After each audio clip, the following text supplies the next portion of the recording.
Let me see what else I wrote. That you go to a children's hospital, you know that there's no God, Holocaust, God's chosen people. I want to talk about all of these different things that you brought up, because you kind of have the advantage in debate. I'm the one giving answers here. It takes a little longer time to give an answer than just throw out 10 questions, sort of, and then not bother listening to the answer, just coming back to, well, there's no evidence. Look at Peter, he's done it again. He's given no evidence again. That's probably going to be your comeback. Look at that. He proved nothing. You keep doing that thing. It doesn't mean I know this. I just say that there's no evidence. I mean, in your book, you said that I don't believe in God. You said that there's no evidence. It's your opinion. Do you want to speak directly to the question you and Letty raised, or do you want to respond directly to some of the points you raised about Einstein? Yeah. Can we put evil to the next round? Let's do it. Let's do it. Yeah, there's lots to say about that. Yes, you can quote all sorts of people. You say that you're giving us evidence, but what you have given us, think about it, what you've given us are people who are asking questions. You're not giving us evidence for a God. You're not showing us what he's made of. You're not showing us what you're not giving us things that we can test. What you're giving us are, what you're calling evidence is not evidence at all. You're quoting people who are asking questions, who are saying, how could this be? Right? Your answer to the question of the supposedly improbability of a Boeing 747, your answer to the question of that improbability is God, right? That's your answer to the question. I'm not asking, I have questions too. We all have millions of questions. I have a lot of questions about science and this and that. So let's ask all these questions, but now let's get down to the business. Your job as a theist is to provide evidence that answers those questions. You just keep raising questions and saying that that is evidence when it is not. Let me point out, you say you read Richard Dawkins' book, The God Delusion? I haven't read the whole book. I've read Hitchens and Harris. You haven't read the whole book, obviously, because he directly addresses and demolishes the very argument he gave. Frankly, he made some such strange arguments I felt he wasn't worthy to read more. Boo! Call yourself a debater? Okay. Well, I did find him quite worthy and quite admirable. And I found, when I was a theist, when I was a believer in God, you were almost, but not quite, stooping to an ad hominem argument. When you try to attack me as being like Nietzsche, who simply does not want to believe. I'll let that pass, because that's not acceptable within a debate, to challenge somebody. Yeah, because I could play the same game too. You don't want to not believe. I could say the same thing, right? Which is irrelevant to the facts.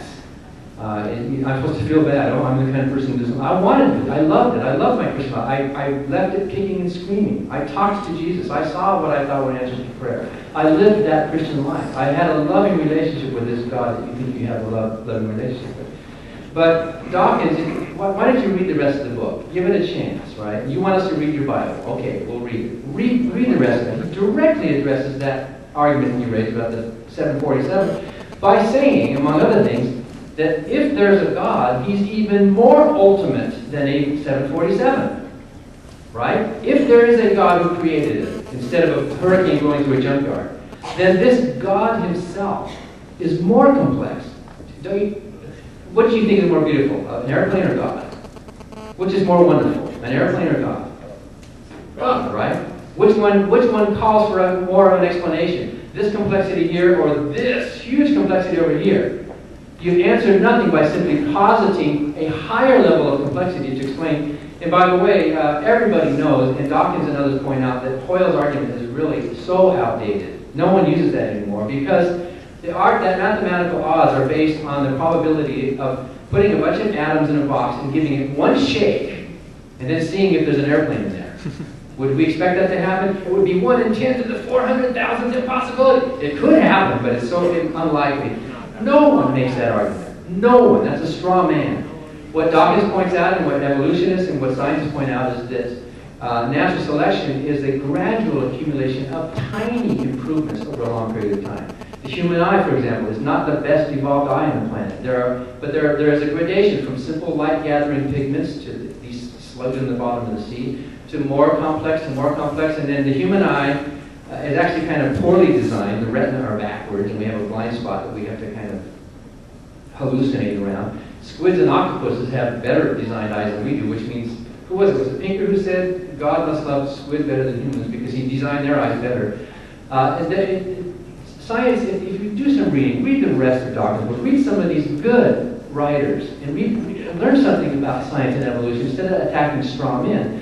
What you've given us tonight is not evidence for a God. You've done exactly what Dawkins says you theists are guilty of doing. You're making an argument from incredulity. I can't understand how this could happen, so therefore there can't be an explanation, therefore God. That's not evidence for a God. That's an evidence for your ignorance. It's an evidence for my ignorance. Ignorance is what drives science. We are all ignorant. You can't just simply plug Thor into the thunder and say, I have an answer. You have to then explain Thor. What is your evidence for the existence of your God?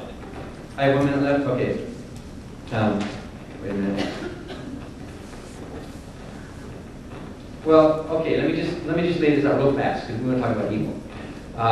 Morality, to me, I can't speak for all atheists and agnostics, but to me, and I think most humanists and atheists in the world who call themselves moral, and we're not all moral. By the way, Stalin was a horrible person, we admit it, even though he was seminary trained. Hitler was a horrible person. Hitler was a horrible person, even though he was a member of the Catholic Church. And so we could find examples of horrible people on both sides and beautiful people on both sides. My definition of morality is simply this. You can be called a moral person if it is your intention to act in ways that minimize harm in the world. That's what morality means. There's no big capital in morality. There's no moral code. There are no moral absolutes outside of the human species. I think relative to our species, we can say there are some absolutes relative to us. But if it is your intention to act in ways that minimize real harm in the real world, you can be called by definition a moral person, believer or not. Peter, do you want to address the question here? Do you want to Well, first of all, in the debate, I don't think anybody suggests that Ford thought that an airplane was greater than God. I don't think it was necessary to counter that. He was merely using an illustration. Nor was I thinking that an airplane was greater than God. I hope that was clear to everybody, but these little rebuttals back and forth. The point is this: there's an overwhelming evidence that a lot of people, a lot of scientists, more knowledgeable in their field than even myself and Mr. Parker here, lots of scientists, in the face of the overwhelming evidence from DNA, 75 trillion cells in your body are saying there has to be a first cause. The only logical explanation to this is a first cause. And so you're saying that scientists are driven by not knowing. But when those scientists driven by not knowing, like Anthony Flew, then conclude, we have found an answer. There's a first cause. By the way, Anthony Flew, as you know, in his book, has not accepted Christ, but he is investigating the claims of Christ. He says, essentially, in his book, he has an interview with somebody else who is a Christ follower. And so when he reaches the conclusion that, the evidence is taking me to God, well, why not accept that? So here is a scientist who says, I look for evidence. I was driven to find out. And as I'm finding out more, in the face of 75 trillion cells, 3 billion components to the cell, I'm asking you, is the best you have, like I read your book, and your argument goes like this, basically. Well, if God is the higher intellect that created all this, then who created God? And you write kind of a nice, you're a good writer, you had a letter from God to the theologian called Dear Theologian, and you're saying, here I am sitting up in heaven, I'm kind of lonely, I don't want to talk to you, and I wonder who made me, what's my purpose for being? Is that the best you got in the face of DNA, genetic studies? Is that your best argument? God, if God is the first cause, he must be sitting up in heaven thinking, I wonder who made me, who made me so intelligent. If that's your best evidence against God, okay, I guess let everybody here judge and see